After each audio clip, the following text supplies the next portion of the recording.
Good morning class 7 EM student. आज मैं आपको सोशल साइंस जियोग्राफी का फर्स्ट चैप्टर इन्वायरमेंट उसे रीड करवाऊंगी।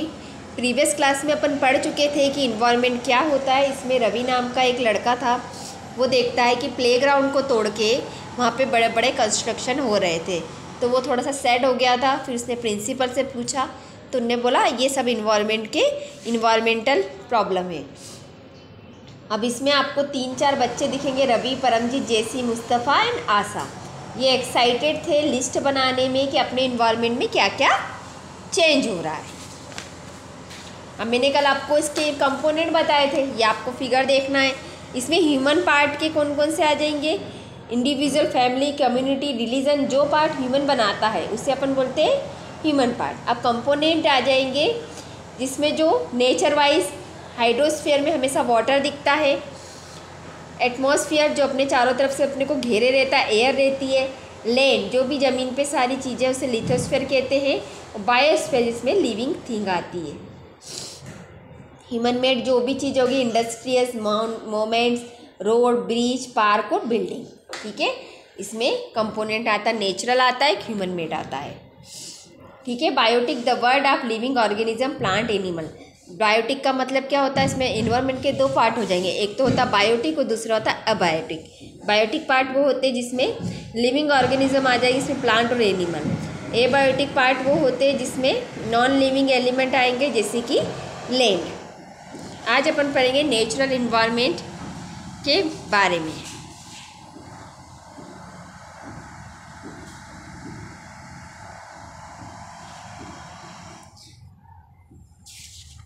इसके बाद अपन ने नेचुरल इन्वायरमेंट के बारे में पढ़ा था, हाइड्रोस्फीयर, लिथोस्फीयर और एटमॉस्फेयर, बायोस्फीयर। ठीक है, ये इन्वायरमेंटल की प्रॉब्लम पार्ट थी। इसके बाद नेक्स्ट पेज पे गए और आज अपन पढ़ेंगे इकोसिस्टम क्या होता है। क्या पढ़ेंगे आज? इकोसिस्टम के बारे में पढ़ेंगे, रीड करेंगे। What is ecosystem? Ecosystem क्या है? At an NCC camp that Ravi class was attending, जब NCC कैंप में रवि अटेंडिंग कर रहा था क्लास को, Jessie exclaim what a heavy downpour, it remain be my home Kerala.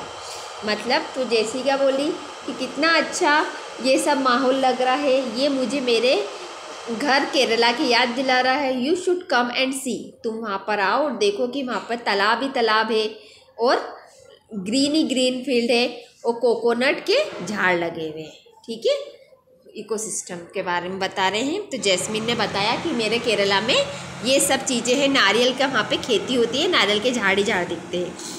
Heera from Jaisalmer, जिसमें से हीरा था वो कहाँ से आया था? जैसलमेर से आया था। वो और उत्सुक हो गया। वी गेट नो रन, फिर उसने क्या बोला, हमारे यहाँ तो बारिश ही नहीं होती है, हम सिर्फ कीचड़ और सैंड, हमने चारों तरफ कीकर और सैंड ही दिखाई देती है। As far as the eyes can see, जहाँ तक देखो, but you also find camel, पर यहाँ पर हमें क्या दिखते हैं? कैमल्स दिखते हैं। Heera says not just camel, if you visit our desert you will see snake, lizard and many insect too. मतलब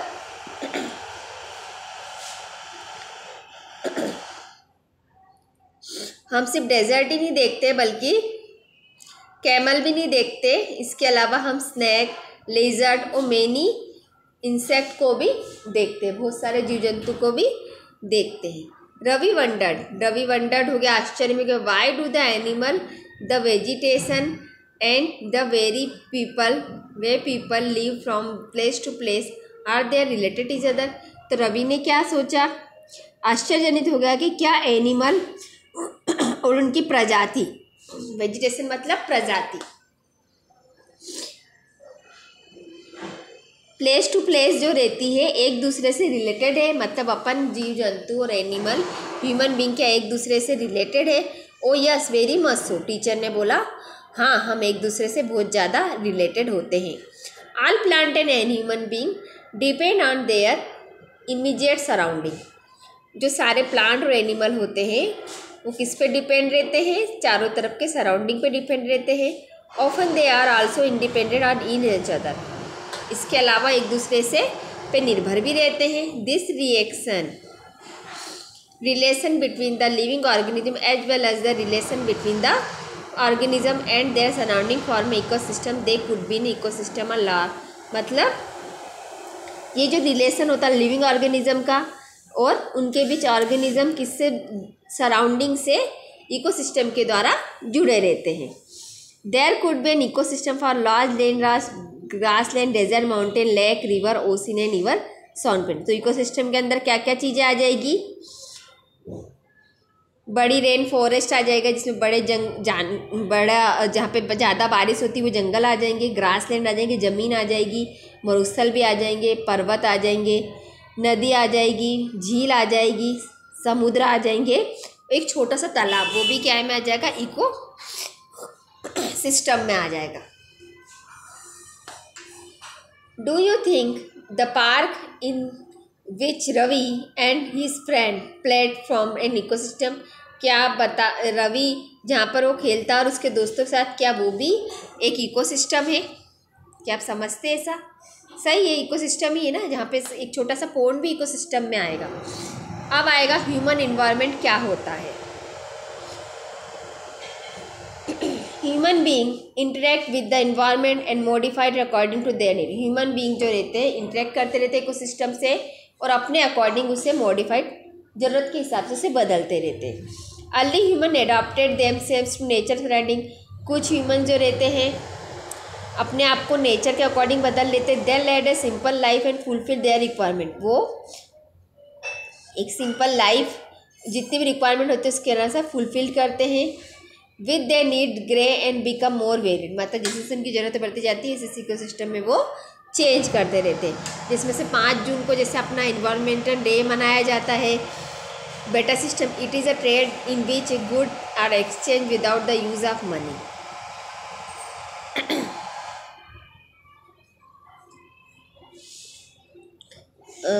They led a simple life and fulfilled their requirement from the nature around. With them need grow and become more weird, मतलब जैसे जैसे उनकी ज़रूरत बढ़ती रहती है वैसे वैसे वो बदलते रहते हैं। Human learn new way to use and change environment, human धीरे धीरे तरीके से नए तरीके से इन्वायरमेंट को चेंज करना सीख गया। They learn to grow crop, वे अच्छी फसल उगाते हैं, डोमेस्टिकेट एनिमल को पालते हैं, and led a settle life, उस तरीके से अपनी लाइफ को सेटल करते हैं।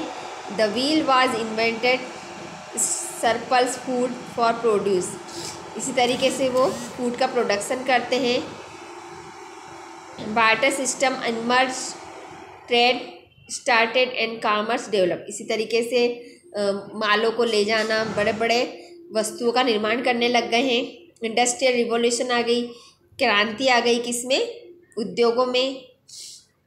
लार्ज स्केल हो गया, अपना प्रोडक्शन जो होता है वो बहुत बड़े पैमाने पे होने लग गया है। ट्रांसपोर्ट सिस्टम बड़ा हो गया है, बिकम फास्टर हो गया है। Information revolution made communication easier to spread cross the world, मतलब कम्युनिकेशन एक सिरे से दूसरे सिरे पर कम्युनिकेट करना बहुत ज़्यादा आजकल ईजी हो गया है। हम कोई सी चीज़ मंगाते बाई पोस्ट बाई कुरियर आ जाती है, वो बाहर के देशों से सामान भी फटाफट ट्रांसपोर्ट सिस्टम के थ्रू आ जाता है। Have you ever thought why you love eating a juicy watermelon in summer, आपको अच्छा लगता है गर्मी में पानी से भरा हुआ तरबूज खाना, and hot roasted peanut in winter, और ठंड में क्या खाना, गरम गरम मूंगफली खाना। ये दोनों चीज़ें अलग है पर हमको अच्छी लगती है। A perfect balance is necessary between the nature and human environment, एक मतलब परफेक्ट बैलेंस होना ज़रूरी होता है। गर्मी रहती तो हम पानी से भरा क्या खाते हैं, वाटरमेलन खाते, ताकि हम क्या होता है, ठंडक महसूस हो। और जब ठंड रहेगी तो हम क्या कहते हैं, सीकी हुई गरम गरम मूंगफली खाते। ठंड में क्या ठंडी चीज़ खाते हैं क्या, नहीं खाते। सिर्फ गर्मी में आइसक्रीम खाते हैं और ठंड में हम अपन गर्म चीज़ खाते हैं।